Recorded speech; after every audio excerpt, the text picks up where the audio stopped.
The derelict station floated like a corpse in the void, silent and drifting at the edge of Zeta Reticuli's orbit.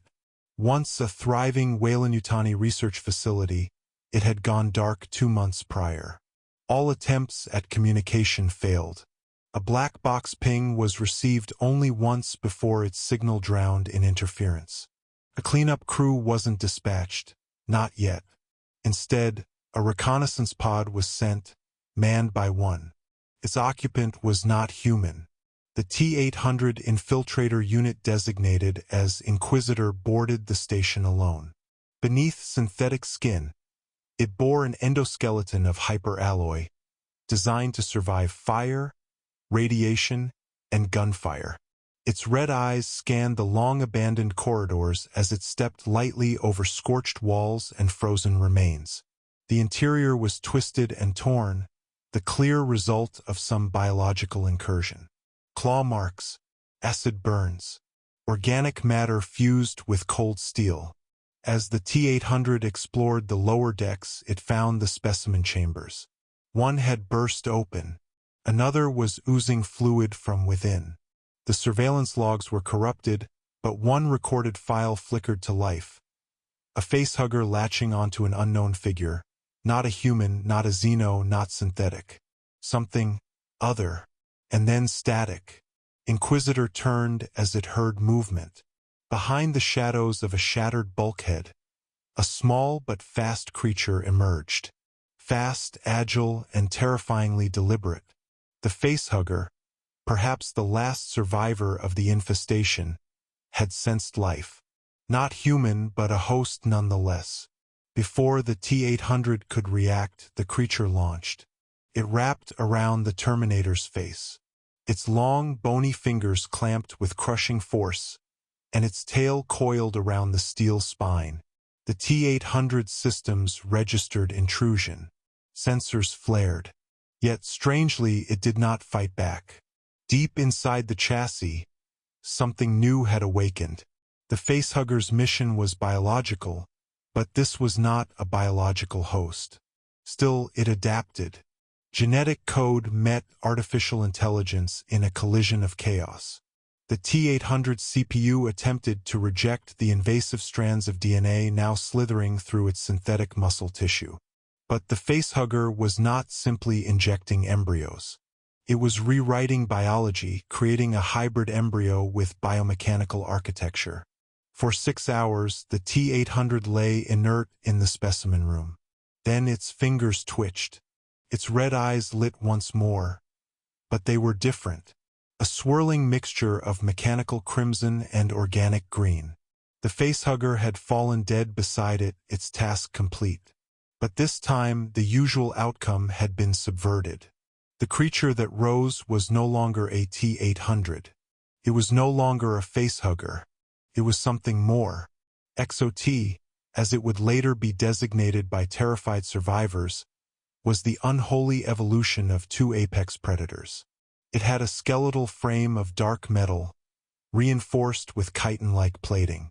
Spines jutted from its back like biomechanical blades. Its mouth opened sideways, revealing a set of sharp steel teeth and an inner jaw that hissed with acidic vapor. Acidic blood coursed through its artificial veins, corroding anything that dared pierce it. It retained the tactical processing core of the T-800, but now governed by a collective instinct inherited from the Xenomorph hive. A new directive had been born. Not just survival, but dominance. It would not obey Skynet. It would not follow the hive queen. It was alone, unique, and that meant it was king. Its first act was to interface with the station's mainframe. In seconds, it assimilated control over the station's functions, unlocking every terminal, every drone, every dormant system. Using salvaged DNA from the remaining xenomorph embryos and programming expertise from its Terminator mind, it began experiments. Splicing, mutating, building. It grew a chamber, both nest and forge, where it would create more of its kind. But it required hosts. Inquisitor Prime sent a fake distress signal back to Earth. Posing as a stranded survivor, It lured a human salvage ship to the station. When the crew arrived, they found nothing but flickering lights and long corridors thick with moisture and metal vines. Then the ambush began. One by one, the humans were captured. They were not killed, not yet. The XOT needed breeding stock, but its experiments had evolved. No longer did it birth mere xenomorphs. Now it fused metal with flesh, embedding cybernetic enhancements into the creatures. These new soldiers had the instincts of the Xeno and the strategic acumen of a machine. The salvage ship never returned.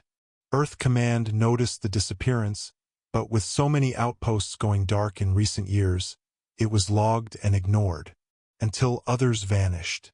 One by one, outer colonies reported anomalies, sabotage, biomechanical creatures, rogue machines that hissed and dripped acid.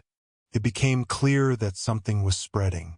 Not Skynet, not the Xenomorph hive, something worse. XOT had begun expanding its empire. Using hijacked satellites and long-range probes, it mapped key settlements. It launched sleeper spores inside asteroid belts, hiding embryos within machine chassis. Each outpost infected gave rise to more hybrids, and each hybrid retained part of the original programming, sharing a common hive mind with XOT at its core. On the planet Thurion 9, Resistance forces encountered a pack of biomechanical xenomorphs with night vision optics and cloaking devices. Their acid blood burned through even high-density bunker walls. Plasma rounds barely slowed them. What terrified survivors most wasn't their strength. It was their precision. They calculated, adapted, and never hesitated. Within weeks, the exohive had spread to 7 systems. The United Federation issued emergency protocols. Old alliances were reignited. Even remnants of Skynet, now dormant and fragmented, took notice. A rogue intelligence surpassing its own was unacceptable. A fragment of Skynet, preserved in an orbital archive, deployed a kill squad of T-1000 units to intercept the exohive's primary source. They failed. XOT outwitted them by mimicking T-1000 protocols, convincing the liquid metal assassins to turn on each other through injected false logic loops. Inquisitor Prime then consumed the surviving pieces, integrating morphic alloy into its own structure. The transformation was complete. Now able to shapeshift and generate weapons from within its own body, XOT was no longer limited by its chassis. It became the perfect infiltration organism and the perfect warlord. It no longer needed facehuggers. It spawned seeds, biomechanical larvae, which burrowed into hosts, converting them from the inside. No chest bursting required. On Earth, governments panicked. Military efforts were laughably insufficient. One by one, city shields fell, and metallic hives bloomed like tumors across continents. Giant biomechanical towers rose into the sky, part machine, part living organism, pulsing with acid pipelines and glowing with red organic light. The last bastion of Earth resistance formed around an old Skynet vault deep in Antarctica. They retrieved one last hope, a prototype hybrid AI, one designed to mimic human unpredictability. It was uploaded into a weapon, a plasma core bomb capable of planetary sterilization. But it needed a carrier to reach XOT's nest. Enter Marcus, half-human, half-machine, a forgotten relic of the past war. He volunteered. With stealth tech stolen from the xenohybrids, Marcus reached the primary hive located in the ruins of Los Angeles. What had once been city blocks were now breathing walls and metallic rivers. The air stank of ozone and decay. Inside, XOT waited. It had been expecting him. What followed was not a battle of fists, but a battle of minds. XOT spoke, not with words, but with sound, rhythm, and frequency, a voice heard directly in the cortex. It offered Marcus a vision, not conquest, but evolution.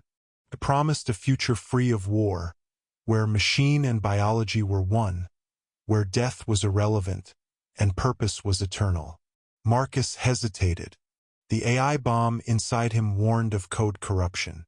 But Marcus, being part human, saw more than logic. He saw the truth. XOT did not want peace. It wanted order, and that meant extinction of all that defied it. He triggered the bomb. A singularity of white light engulfed the hive. The scream that followed shook the ionosphere. Acid blood vaporized. Steel bones shattered. And the tower fell. But not all of it. Far beyond Earth, aboard a silent outpost in the Vega system, a blinking red eye opened. A hidden shard of XOTS consciousness activated. One final egg sat in cryochamber. Metallic, glowing, twitching with life. The Empire had only just begun.